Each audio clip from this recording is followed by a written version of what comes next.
aussi. Donc il y a une sorte de tronc commun en premier semestre, alors c'est ce que vous allez voir un petit peu après, je vais revenir dessus plutôt. Et en gros, ça vous forme à différents types de métiers. En gros, il y a suffisamment d'UE pour que vous puissiez vous faire un parcours particulier. Et parmi vous, en fait, vous allez avoir des parcours différents à la fin d'Android selon vos choix d'UE, en particulier en deuxième année, en particulier en M1. Donc principalement, les profils qu'on va former vont toucher à ce qui s'appelle les environnements interactifs, donc c'est tout ce qui est interaction machine, tout ce qui est conception d'interface, tout ce qui est aussi jeux vidéo, on a des gens qui vont chez Ubisoft, dans notre boîte de jeux, tout ce qui est jeux sérieux, c'est-à-dire en fait de l'éducation qui passe par le fait de jouer à des jeux où en fait on essaye derrière de faire passer un message, donc c'est l'apprentissage de savoir-faire, l'apprentissage de comportement, tout ce qui est e-learning, tout ce qui est système d'information.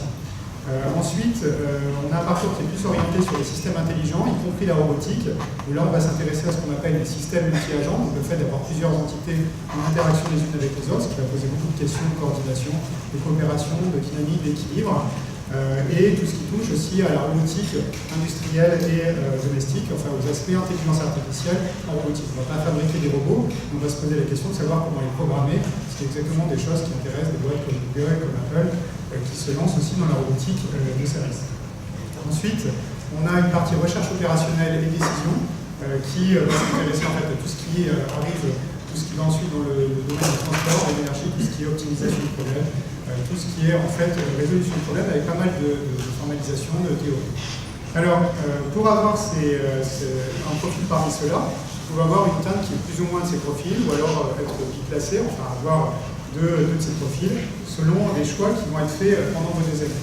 Alors avant de rentrer dans le détail des 2 années que vous pourriez suivre, il faut voir qu'après le master Android, et ça je pense que le parcours Android c'est vrai pour les autres parcours aussi, on a un certain nombre de gens qui en fait, continuent dans le monde de l'entreprise.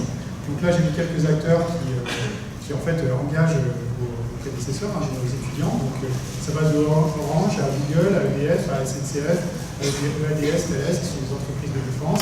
Oui, il y a Dassault, mais aussi Ubisoft, Pyrops, qui sont des entreprises de jeux vidéo. SoftBank Robotics Europe, donc, qui ont construit, qui avancent à PA Débarrant, qui ont construit les robots Nao, les robots Paper, pour faire des CPR, et des sociétés de conseil, des banques, des entreprises. Enfin, c'est très très vaste et aujourd'hui il y a un énorme besoin en intelligence artificielle et ces besoins sont vraiment partiellement couverts par le parcours Android et aussi par le parcours DAC, dont vous aurez une présentation juste après. Alors les 2 tiers des étudiants environ vont dans le monde de l'entreprise, 1 tiers des étudiants continuent en doctorat, c'est-à-dire dans le monde de la recherche, mais aussi à cheval entre recherche et entreprise, dans le sens qu'il est possible de faire ce qu'on appelle des SIP, qui sont des doctorats à cheval qui sont à la fois dans un laboratoire avec un cadre académique et une entreprise, c'est-à-dire en prise avec un problème réel, mais qui a besoin, pour lequel on nécessite une expertise qui n'est pas encore forcément dans la boîte à outils des ingénieurs. Et ensuite, il y a des interactions entre les deux. Il faut voir que aussi pour l'ensemble du master, le taux d'insertion était très élevé, alors je crois qu'il est 99% 2 ans après la sortie du master, donc voilà, ça se passe pas à ce parcours. Alors si on zoome un petit peu, vous avez ces 2 années. Alors ici, vous avez le master, donc master 1, au premier semestre, vous avez en fait plusieurs UE qui sont troncs communs sur lesquels vous avez un choix qui est assez large. Et vous avez 2 UE, une qui est partagée donc avec DAC, qui est donnée à l'apprentissage et connaissances. Donc porte sur la logique et la présentation des connaissances, et une autre sur la modélisation, l'optimisation et les graphes et la programmation linéaire. Et ensuite, en 2e semestre, vous allez directement vous spécialiser. Là, vous allez avoir donc, des UE qui vont préparer aussi WM2 avec des UE d'interaction de machine, de système multi-agent, de décision, de résolution de problèmes qui vont vous permettre aussi d'essayer des choses et de voir un petit peu comment vous allez construire en fait votre parcours pédagogique en 2e année. Puis en 2e année, alors c'est écrit petit, mais vous avez une très bonne vue parce que vous êtes tous plus jeunes que vous, je pense. Vous avez en fait 9 UE, parmi lesquels il faut en choisir 5. Donc ça, c'est le parcours typique d'un M2. Vous choisissez 5 UE, donc vous voyez comme vous en avez 9, vous allez vraiment construire un parcours qui va être beaucoup plus recherche opérationnelle, beaucoup plus système multi-agent, beaucoup plus interaction, beaucoup plus robotique, etc. Tout en pouvant quand même garder la possibilité d'essayer d'autres choses. Puis ensuite, vous avez un stage obligatoire qui commence à partir de début février, et ensuite, vous allez dans le monde de l'industrie, ou alors vous allez dans le monde de la recherche. Là, ça dépend. Ça c'est mon dernier slide. Très concrètement aujourd'hui, il faut que vous pensiez déjà à votre parcours de l'an prochain. Si vous êtes intéressé par ce parcours, je vous recommande l'UE 3.025 qui est méthode et outils de l'intelligence artificielle et la recherche opérationnelle. J'interviens avec Nicolas Monet et Bruno Escoffier. Moi, j'y fais aussi un petit peu de robotique et d'apprentissage. Donc, ça vous donnera en fait une vision partiel, mais quand même assez représentatif de ce que vous verrez en Android. Ensuite, vous avez d'autres lieux comme statistique informatique, 3i005 et 3i026, introduction à l'IA et le traitement des grandes masses de données, qui aussi ont du sens si vous voulez faire de l'intelligence artificielle. Et là, ça couvre autant d'AC que Cordon. Puis ensuite, vous avez d'autres lieux, la programmation chargée, les principes des programmes opératifs, etc., qui peuvent vous être utiles. Voilà, je resterai à la fin. Si vous avez des questions, je serai dans ce point-là. Merci à vous.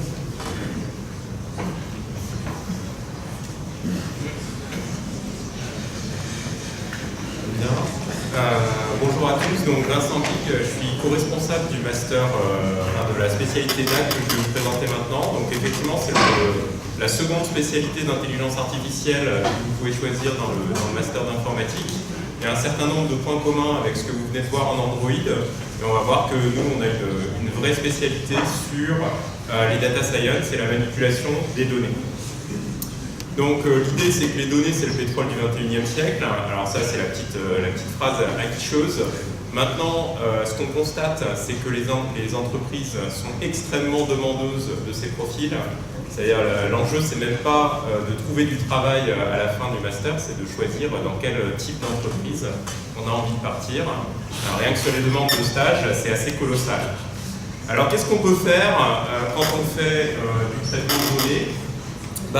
Les grandes entreprises, quand même, elles cherchent avant tout à monétiser ça, et donc elles vont chercher à faire de la recommandation, du placement de produits, de la publicité intelligente, ce genre de choses. Et si vous voulez rentrer chez Google, Amazon, Facebook ou autre, c'est effectivement la voie royale avec les algorithmes de machine learning, les réseaux de neurones pour l'apprentissage de ce type de profil. Maintenant, on est à une phase, ces algorithmes sont apparus il y a une dizaine d'années, ils ont révolutionné toutes les performances qu'on connaissait en intelligence artificielle jusque-là, et donc tout est possible. Si vous voulez attaquer les problèmes de réduction de consommation d'énergie, de détection de fraude, travailler sur les intelligences artificielles du futur dans les jeux vidéo, le Go, bon, ça a déjà été fait, mais si votre but c'est jouer à StarCraft, et ben demain ça se fera avec des réseaux de neurones, et nous on peut vous donner toutes les clés pour faire ça correctement. Et même si vous voulez détecter des galaxies, ça se joue aussi en machine learning à l'heure actuelle. Alors, le machine learning, ça attire énormément de gens, ça attire énormément d'entreprises. Il a fallu qu'on se positionne de manière un petit peu spécifique. Et notre spécificité, c'est que vous allez intégrer un master d'informatique. Et ça, en fait, c'est original. Si on regarde ce qui se passe sur la place parisienne, les deux gros pôles d'intelligence artificielle, c'est le MVA à l'ENS Cachan, et c'est très théorique, ou c'est Polytechnique, et c'est très généraliste, mais c'est beaucoup moins informaticien que ce que vous savez faire. Donc évidemment, on va vous demander un petit peu de maths, parce que c'est quand même important de comprendre les théorèmes, et il y a toujours cette idée de mettre en équation une situation réelle. Donc il faut des maths, certes, mais il va surtout falloir beaucoup d'informatique, parce qu'il faut mettre en œuvre ces modèles, inventer des nouvelles choses, les créer, et donc ça, c'est le savoir-faire qui est votre spécificité et qui fera que votre profil sera très recherché à la fin. Évidemment, il faudra approfondir toutes ces choses-là. Alors maintenant, en termes de parcours, nous c'est un parcours qui est très resserré. Il y a le tronc commun au premier semestre. Ensuite, on a 3 pôles de compétences, et l'enjeu c'est que, évidemment, vous pondériez ces pôles de compétences, mais que vous soyez compétent quand même dans les 3. Alors le machine learning, autrement dit l'apprentissage automatique, en bon français, avec des UE fondamentales machine learning, ensuite réseau de neurones, ce qu'on appelle maintenant deep learning, et aussi tout ce qui est renforcement, tout ce qui est algorithmique utilisé pour les jeux, la décision séquentielle, la robotique. Et donc là, on se concentrera un petit peu sur les dernières avancées de l'état de l'art. En intelligence artificielle historique, on aborde le traitement de la langue naturelle, et puis tous les algorithmes de décision logique. Et puis les bases de données. Les bases de données, donc c'est pas vraiment mon domaine à moi, pour les étudiants que j'ai déjà pu croiser, ils ont dû s'en rendre compte, mais c'est un domaine qui est hyper important quand on manipule des bases de données, puisque l'enjeu c'est d'en traiter plus, d'arriver à extraire des connaissances de ces bases de données, et ça demande de traiter, de stocker, d'accéder à de larges bases de données. Ok, donc à partir de ces 3 fondements théoriques, on essaye d'en sortir des compétences pratiques. qui seront ensuite valorisés, exactement pareil qu'Android, soit dans le milieu académique pour à peu près un tiers d'entre vous, soit dans le milieu industriel pour les 2 tiers d'entre vous. La bonne nouvelle, honnêtement, c'est que même dans le milieu industriel, il y a encore énormément de création et d'aspects recherche. Donc même dans le milieu industriel, en fait, les départements que vous intégrez, c'est des départements recherche et développement. Le cercle vertueux, technologie avec des besoins industriels, on essaye de répondre.